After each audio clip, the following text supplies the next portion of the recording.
আজকে বানাবো আমার পছন্দের একটা খাবার পাটিসাপটা পিঠা। তো মাশাআল্লাহ এখানে খামির কমপ্লিট করা হয়ে গেছে। ফাইনালি ডিম দিয়ে তারপর কমপ্লিট করে রাখবো, তারপর একটু রেস্টে রাখবো। তারপরে এই ক্ষেত্রে আমি এখানে খিরসা বানিয়ে নিব। এখানে গরম পানিতে তার গুড়, নারিকেল বাটা, তারপরে বাদাম, তার বিভিন্ন মশলা দিয়ে ক্ষীরটা বানিয়ে নিব। তো অবশ্য ক্ষীর বানানো প্রায় শেষের দিকে। এখন আমি একটু পরে চলে যাব পিঠা বানানোর জন্য। তো এখানে আমি দেখলাম যে এটার মেজারমেন্ট ঠিক আছে কিনা, অবশ্যই ঠিক আছে। তো আমি এখন গরম তাওয়াতে একটু তেল ম্যাসেজ করে নিলাম। তারপরে এখানে দিয়ে দিব খামির দেওয়ার পরে একটু হালকা করে চামচ দিয়ে একটু ঘুরিয়ে দিতে হবে, যে সুন্দর মতো পিঠাটা যে গোলাকৃতির হয়। তো এটার উপরে খিরসা দিয়ে দিব এখন।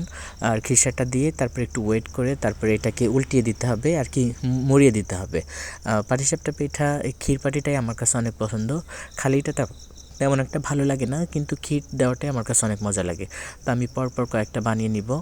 তো মাশাআল্লাহ পিঠাগুলো অনেক সুন্দর হয়েছে। আর পাটিসাপটা পিঠা অনেক বানাইতে গেলে ধৈর্য সহকারে বানাইতে হয়, কারণ তাড়াহুড়া করে কখনোই হয় না। যত ধৈর্য দিবেন ততই ভালো হবে। তো আমি পরপর কয়েকটা বানিয়ে নিলাম। মাশাআল্লাহ পিঠাগুলো অনেক সুন্দর হয়েছে, আর দেখতেও সুন্দর, এগুলো খাইতেও সুন্দর লাগে। তো আমি আবার একটা খামির দিয়ে দিলাম, তো আবারও বানিয়ে নিব।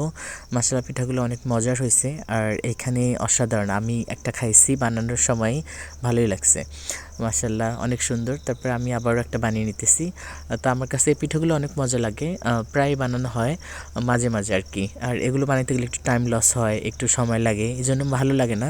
তারপর অনেক সময় বানানো হয়। তো সবাই ভালো থাকবেন। আসসালামু আলাইকুম।